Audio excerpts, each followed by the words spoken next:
Welcome to another episode of the Brown Bostonian Show. I am your host, Kevin Parrington Turner. We are back. Yes, we are back. You heard it right. We are back. It's been a while. Yes, I know. But nonetheless, I'm going to stay more consistent with y'all, especially on the blog, especially on the vlogs. It's going to be a good one. I can promise y'all that. That's for sure. But we do have some unfortunate news. Before we get into that, I'm just start by saying how life has been. It's been cool. Life has been lifing here in Jersey, and I was able to go to Brooklyn over the weekend. Shout out to We Go Hard, battle rap event. It was pretty cool, pretty dope. I was in Brownsville, and it was fire. Good times, good rapping. Shout out to Fettuccine 20 and Gaddafi Green for throwing on a good card, good event, great food, drinks, music, great artists.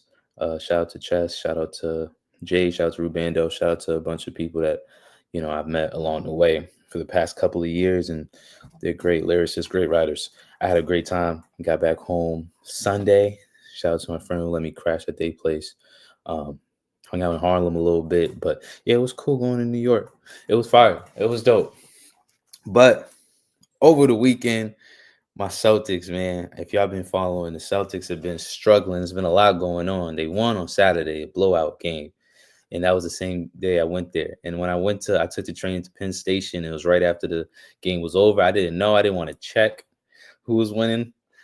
But I got to Penn Station and the vibe was somber. So I was like, okay, I think my Celtics won. Check the score. They won. Check the highlights. They did really good. I was able to watch the first two games that the Celtics lost. And it wasn't good.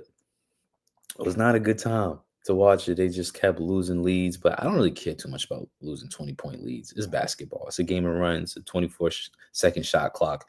It's easy to start losing leads and go on a run because that's what they've been doing all season. But nonetheless, I'm just get back to what happened last night. Knicks beat the Celtics in game four. They're 3-1 on the series. They won 121 to 113. Much like the other games, the first two games in this series, the Celtics went up. They played really good. They had an explosive first quarter, scored 39 points, hit a lot of threes. They slowed down a little bit, but they were still making some baskets, still making some good stops, playing good defense. But once again, the Knicks, man, McBride, Jalen Brunson, Cat. Brunson scored 39 points, 12 assists. He was dealing with some ankle injuries, but he played fantastic. Mikal Bridges, who's been killing us, he scored 23 points and Cat had 23. But I will say, OG Anunoby, I remember him from the bubble when the Celtics played the Raptors and they was gonna go up 3-0 in the series. And then OG Anunoby hit a dagger buzzer beater in the corner. I remember that for the Toronto Raptors, which made the whole series change. And I think that's honestly what led to the Celtics eventually losing to the Heat because it made the series go longer and they played more minutes. But OG Anunoby is really a big factor. And you got to remember last year he was dealing with a hamstring injury, I believe, in the playoffs. They felt a little bit run down. But the Knicks have been playing really well. And you got to tip your hats off to them. I didn't expect this at all. I thought the Celtics were going to win in six. But not to give out too many excuses, it has been a little bit of an injury issue for the C's. Jalen Brown had a knee injury, Jason Tatum wrist injury, uh, Drew Holiday hamstring injury, Kristaps Porzingis dealing with an illness, but he was able to play a couple of minutes, but he wasn't really as effective offensively. He wasn't hitting threes. He was a little passive. I remember on a pick and roll in the second half that was given to him. He had the ball in the paint on a shorter defender and decided to kick it out. Then it was a turnover. So it's just been a lot of that lately. It's been rough, but nonetheless, the Knicks. One thing they've been able to do in the series is finish quarters strong, especially the third quarter. Doesn't matter if it's Celtics up 20, however many. It's the third end of that third quarter going into the fourth, which changes everything. They start to push the ball. Josh Hart didn't have a great game, but once they're able to push the ball, Mitchell Robinson gets some offensive rebounds, really just stretch out a couple more possessions. That's when things kind of go right for the Knicks. And then you have the closer. Jalen Brunson is just a great closer. And I think it hurts the C's very much. I did want to see Payne Pritchard play a little bit more. He didn't really play that much in the series. He played a lot in game three, which I think helped him, although he was hot. Um, And I think for the Celtics, Jason Tatum, look, he scored 42 points. You know, he had a double-double. Derek White, 23 points. He was great from three. Jaylen Brown had 20, but I, you know, Jaylen Brown he doesn't look like the same Jaylen Brown we're accustomed to, where like explosive. He was driving to the basket and being physical, but usually a couple of times where like he drove to the basket and it was layups, you usually see him as dunks, slams. Wasn't shooting as well, didn't get too much lift. He looked a little uncomfortable. And then Jason Tatum at the end of the fourth quarter, man, had to get carried off the court, was put in a wheelchair to the tunnel with an injury. I don't think he's coming back for this series for the rest of the season. I hope everything's okay, but it doesn't look good for the Celtics. We got to be honest. And to be honest, I think the series is I'm not going to say it's done, but I do think the Celtics can win one in the Garden. I can see that happen. I can see him getting high. I can see Kristaps Porzingis feeling great. If he's able to turn around, who knows what happens? But the Knicks, man, got to give them credit, because I didn't see this happening, and it is important to say they did make this cat trade to compete with the Celtics. They did, and honestly, it looks all right. It looks like the Pacers. The series isn't over. Neither series is over. The Pacers, they play tonight. They play the Cavs, and even though they blew out the Cavs, I was able to watch that game. It's not looking good. Donovan Mitchell's also hurt. At this point of the season, nutrition is a big thing. Everyone's playing hurt. Everyone on the Knicks is playing hurt. Jalen Brunson was dealing with an ankle injury. Everyone's playing hurt. I think it's just a matter of who can really be on the court and play significant minutes and really give what they need. But so far, in my opinion, I do think the season's not looking too good for the Celtics. But nonetheless, you never know. I'm still going to give the reigning champs their flowers. Not going to completely count them out, but it's looking slow. It's looking slow right now. If I had to guess what's been going wrong with the series, it's been the shooting. They've been a little bit too passive, especially in the first two games. I remember there was a possession in game 2 where the Knicks were coming back in the game, and then the Celtics had a second chance, but then on a offensive rebound, but instead it was a kick out to a corner 3, but the paint was wide open, the lane was wide open. Jason Tatum hit a 3, missed it. And there was a couple of those. They just been too passive. And a lot of times, I know that's how they play, but there's been possessions where they don't really look the same. Jrue Holiday hasn't really looked the same. Defensively, he hasn't looked the same. Offensively, he hasn't looked the same either. You know, a lot of these guys don't really seem to have the same explosiveness. It could just be, just wearing down on them on the season. But I'm surprised Pritchard hasn't been playing how he's usually playing. He's the 6th man of the year. He deserves his crown. He deserves his flowers and more minutes. Now, whether this team stays together for next season, we'll talk about that in another episode. But right now, Celtics are in trouble. But we'll see tomorrow. We'll see what happens. It'll be in the Garden. I'm sure that place will be rocking. I'm sure it'll be a little bit weird energy seeing what will happen. I doubt Tatum's going to play. There's no chance he's going to play. I think it's all going to be on Porzingis. We could talk about Brown. We could talk about Derek White. I know Derek White's going to hit some threes. He's going to make some good stops. Jrue Holiday's going to play some good defense. He's going to try to limit turnovers. But let's be honest, Holiday isn't really playing his best. Brown isn't playing his best. A lot of guys aren't. Al Horford has played as good as he can at this point in his career. I think they can get a win on the road. I mean, at home. I don't see why not. And I think the Knicks have a good chance of taking it at home, taking the series at home and going to the Eastern Conference Finals. Nonetheless, man, also is going around in the NBA. We got to talk about it. Yesterday, the Dallas Mavericks won the NBA lottery, and they will get the first pick. The Dallas Mavericks, as crazy as a season they've had, they get the first pick is just unruly and it's just not fair. It just shows you life is not fair. Some people just got it. I was just in life like the guy who's just 6'5", 6'7", didn't really work hard, but he still got a Division I scholarship, or he just maybe went to the league, or maybe didn't even get a Division I scholarship. Maybe he's like 6'1", 6'2", but it's just some things just work out.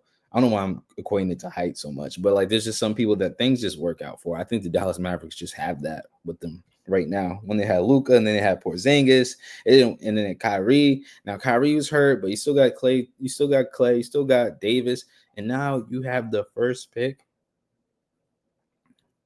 If I'm not mistaken, they had a 1% chance of winning it, and they got it. What? They got the number 1 pick, and guess what? This is a good draft. We know who Cooper Flagg is. If you know basketball, you know who Cooper Flagg is. Shout out to Cooper Flagg. He came to Jersey 2 years ago when he was in high school, played St. Rose, a team that we cover for the paper. Packed out gym. Dropping 30 dunks, threes. Was unstoppable. Went to Duke, did the same thing in March Madness. Even though they didn't win, he made a deep run. You know how hard it is to make a deep run as a freshman? He had good pieces around him. It's Duke, of course, but he did not disappoint in high school. He did not disappoint in college. There is no question that he is that guy. Hard worker, could shoot the ball, can play great defense, help defense, block shots on the perimeter, block shots in the paint, slide his feet well. He can dribble, crossover. He can finish in transition. Nasty finisher in transition. Catching posters, catching alley-oops, can throw alley-oop passes, can hit step-back threes, hit mid-range, knock down his free throws, drive to the basket, post-up moves, defense on the block, hustle, not afraid to dive for the ball, put his body on the line. He's a winner, man. I mean, I do question a little bit of his clutchness, but that comes with age, man. That comes with experience. And right now, everything else he's got. And then the Dallas Mavericks had it. This season just went from a total disaster of trading Luka Doncic for Anthony Davis, who was hurt as soon as he got there, and Klay Thompson, who's past his prime, but still a good shooter. And now everyone's killing the GM and killing the owners, to this. Now I think they're a top 3 team now. If they pick Flagg, I don't see why they wouldn't pick Flagg, but I think they're a top 3 team in the West next year. If Irving plays at some point, if he comes back at some point during the regular season, we got to see. But it's Kyrie, so I'm never going to doubt him. You know, he's not doing the regular rehab that I did when I tore my ACL, tore my Achilles. He's doing some natural herbs somewhere in the forest. And he'll be back because he did all natural healing and all that, and he's going to be regular Kyrie Irving. So that's crazy. Man, Cooper Flagg to Dallas Mavericks.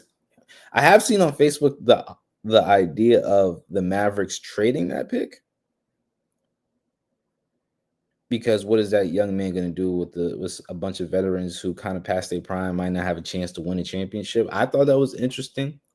I don't see them trading that pick because he's a franchise guy. That's not even a question. A franchise guy who wants it too. You know, the thing about Luka Doncic when they traded him was his inability to play defense and stay healthy. He doesn't have that issue. Cooper Flagg, you can just tell by the way he plays basketball that he takes this game serious.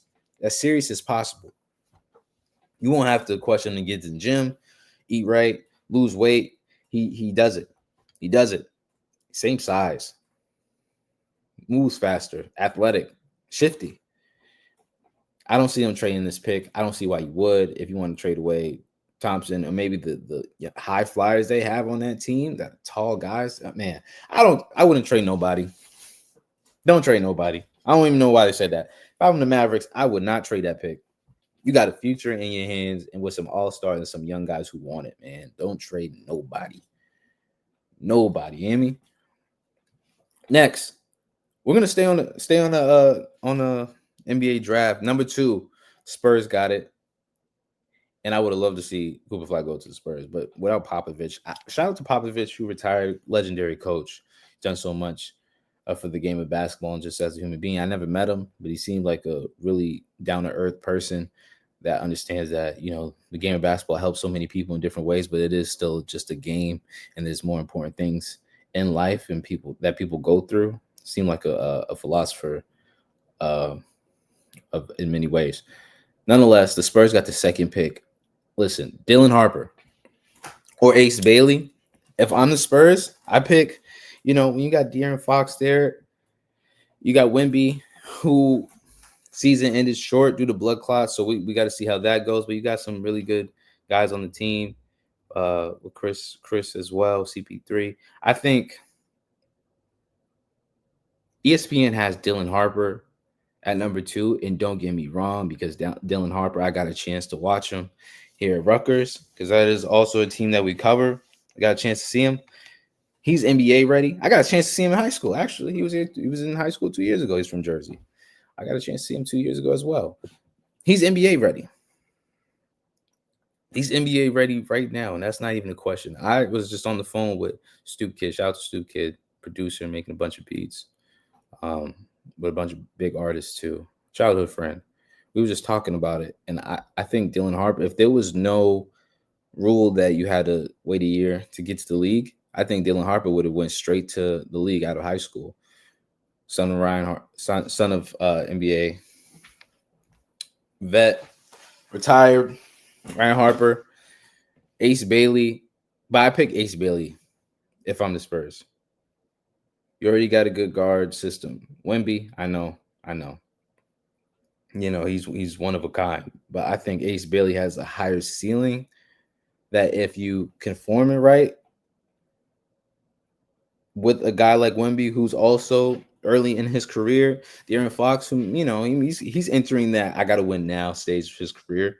He's entering it. But you got some young guys. You got a veteran like CP3. I think Ace Bailey, with his ceiling so higher, I think is higher than Dylan Harper. But Harper right now is just so NBA ready for whatever team he gets on. I think you pick Ace Bailey. And guess who the number 3 pick is? It's for the 76ers. And I think if you're the Sixers, you pick Dylan Harper. I think that fits perfectly for the 76ers. You got Embiid. I know Maxey.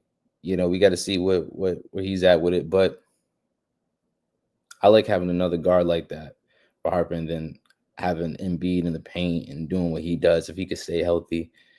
But ESPN has it the opposite way. They have Harper number 2 and Bailey number 3.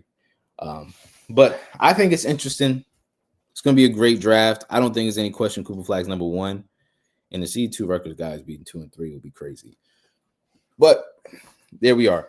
Next, we're going to switch over to the Patriots mini camp. Been watching some clips. It all looks good for the rookies. I haven't gotten a chance to talk about the draft, the NFL draft. And to me, it showed a lot now that we're in the post-Belichick era, because we picked a lot of offensive guys. We got the 4th pick.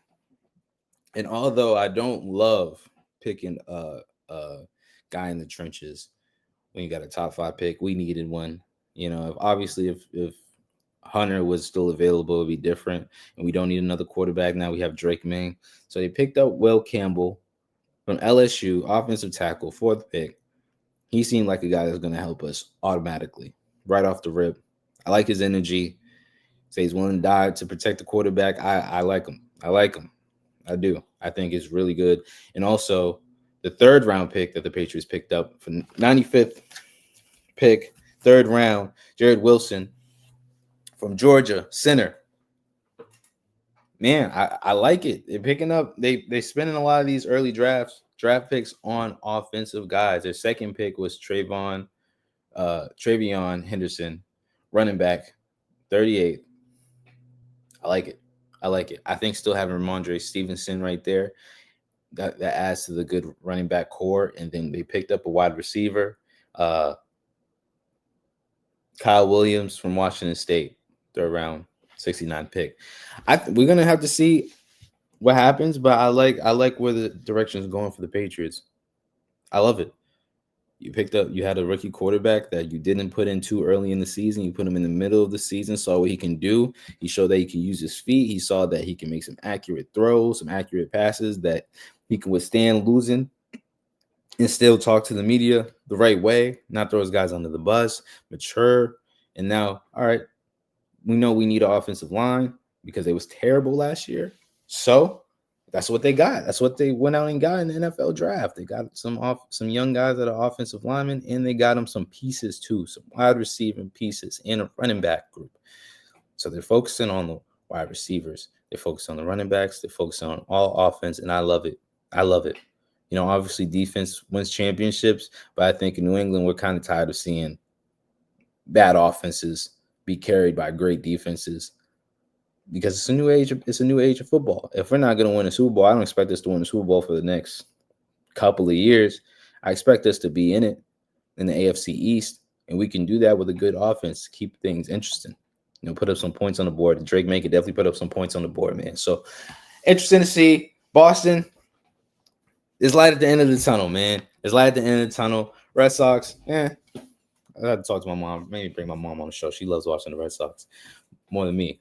So Celtics, we'll see tomorrow. If the series ends, I hope not. I think they can win it on the road.